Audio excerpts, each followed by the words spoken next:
নমস্কার বন্ধুরা, আমি অলি। লাইফ উইথ অলি চ্যানেলে সবাইকে স্বাগত। আচ্ছা, কাঁঠাল প্রথমেই তৈরি হয় এঁচোড়, তারপরে আমরা কাঁঠাল খাই, তারপরে কাঁঠালের বীজ। তো কাঁঠালের বীজ দিয়ে নানা রকম রেসিপি তৈরি করা যায়। আসুন দেখে নেওয়া যাক আমার কাঁঠালের বীজ আর সব রকম ভেজিটেবলস দিয়ে একটা নিরামিষ রেসিপি। আপনারা সবাই হয়তো জানেন এই কাঁঠালের বীজ কিভাবে করা হয়। তো এক একজনের রান্নার ধরন আলাদা। তো আমি কিভাবে করছি কাঁঠালের বীজ আর নিরামিষ ভেজিটেবল দিয়ে একটা নিরামিষ রেসিপি। তো আসুন দেখে নেওয়া যাক আমার আজকের রেসিপি। প্রথমেই কাঁঠালের বীজগুলোকে ওপরে যে সাদা রঙের খোসাটা থাকে সেটাকে খুব ভালো করে ছাড়িয়ে নিতে হবে। তারপরে ধুইয়ে টুকরো টুকরো করে আমি কেটে নিয়েছি। তারপরে সমস্ত ভেজিটেবলসও আমি কেটে নিয়েছি, সেগুলোর ভিডিও করা হয়নি। এরপর আমি কড়াইতে তেল গরম হতেই তাতে 2 শুকনো লঙ্কা, 3-4 কোয়া রসুন কুচি করে দিয়ে দিয়েছি, আর 1 চামচ 5 ফোড়ন, আর 1/4 চামচ হিং। এটা আমি ফোড়নে দিয়ে দিয়েছি। ফোড়নটা 15 থেকে 20 সেকেন্ড ফ্রাই হতেই ওতে আমি কেটে রাখা আলুর টুকরো অ্যাড করে দিয়েছি। আলুগুলো একটু পরিমাণ মতো নুন আর হলুদ দিয়ে আমি ফ্রাই করে নেব। মিনিট 3-4 সময় ধরে আলুটাকে আমি ফ্রাই করে নিচ্ছি। আলু আমার ফ্রাই হয়ে গেছে।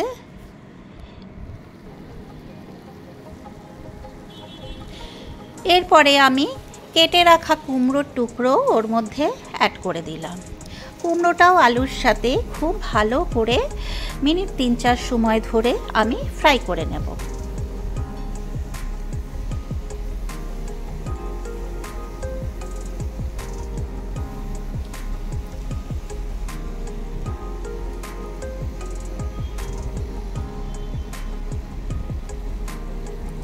এরপরে আমি তেলের মধ্যে কসুরি মেথি 1 চামচ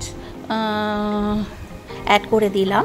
এই কসুরি মেথিটা এই নিরামিষ তরকারিটাতে দিলে কিন্তু এর ফ্লেভার ভীষণই ভালো হয় আর এর স্বাদও খুব সুন্দর হয়।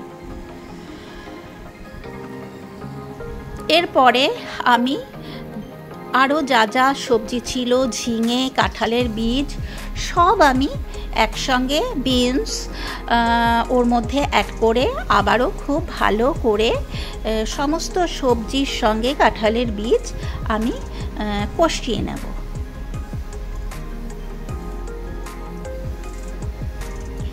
এরপরে এই যে দেখুন, এখানে আদা, 1/2 চামচ ধনের গুঁড়ো, 1 চামচ জিরের গুঁড়ো, আর ঝাল লঙ্কার গুঁড়ো 1 চামচ, আর 1/2 চামচ লাল লঙ্কার গুঁড়ো, আর 1 চামচ আদা বাটা। সমস্ত মশলা আমি একটু জল দিয়ে গুলিয়ে নিয়েছি।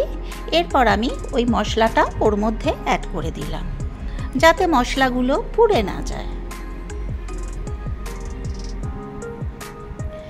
এরপরে আমি সমস্ত কিছু মশলার সাথে একসঙ্গে খুব ভালো করে কষিয়ে নেব যতক্ষণ পর্যন্ত না মশলার কাঁচা গন্ধ চলে যাচ্ছে।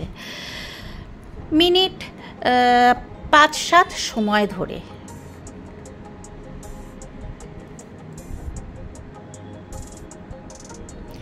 এরপরে আমি একটু টমেটো কেচাপও অ্যাড করে দিলাম। আমার কাছে টমেটো ছিল না, আপনাদের কাছে টমেটো থাকলে আপনারা টমেটো দেবেন। আর আমি এরপরে 2 কাঁচা লঙ্কাও অ্যাড করে দিলাম।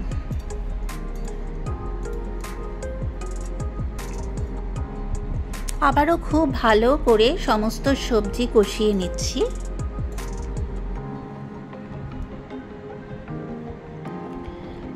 আমার সবজি কষানো হয়ে গেছে। এরপরে আমি ওতে পরিমাণ মতন জল অ্যাড করে দেব।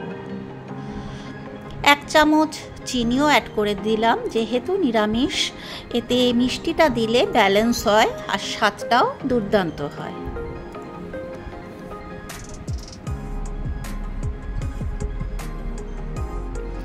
এরপরে আমি ঢাকা চাপা দিয়ে দিলাম।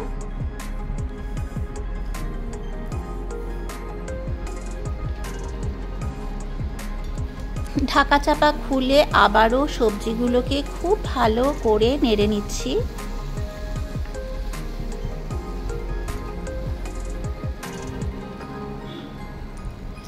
এই রকম নিরামিষ তরকারি কিন্তু গরম ভাতের সঙ্গে দুর্দান্ত লাগে। এই যে দেখুন, আমার সমস্ত সবজি কষানো হয়ে গেছে। এতে আমি পরিমাণ মতন জল অ্যাড করে দিলাম। ততটা পরিমাণ দিলাম যাতে আমার সমস্ত সবজি খুব ভালো মতন সুসেদ্ধ হয়। আবারও নাড়াচাড়া করে ঢাকা চাপা দিয়ে মিনিট 7-8 ওটাকে কুক হতে দেব, যতক্ষণ পর্যন্ত না সবজিগুলো খুব ভালো করে সুসেদ্ধ হচ্ছে। এই যে দেখুন, আমার সবজিগুলো 90% সেদ্ধ হয়ে গেছে।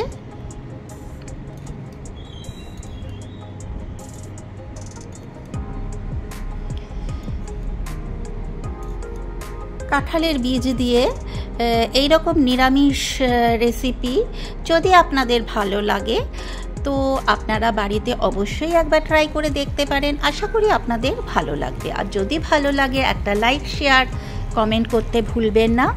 আর যারা আমার চ্যানেলে নতুন, এখনও পর্যন্ত আমার চ্যানেল সাবস্ক্রাইব করেননি, তাদেরকে আমার চ্যানেল সাবস্ক্রাইব করার জন্য অনুরোধ রইল। তাহলে আজ এই পর্যন্ত। এরপর আমি হাজির হব অন্য কোনো দিন অন্য কোনো ভিডিও নিয়ে। আপনারা সবাই সুস্থ ও ভালো থাকবেন। ধন্যবাদ।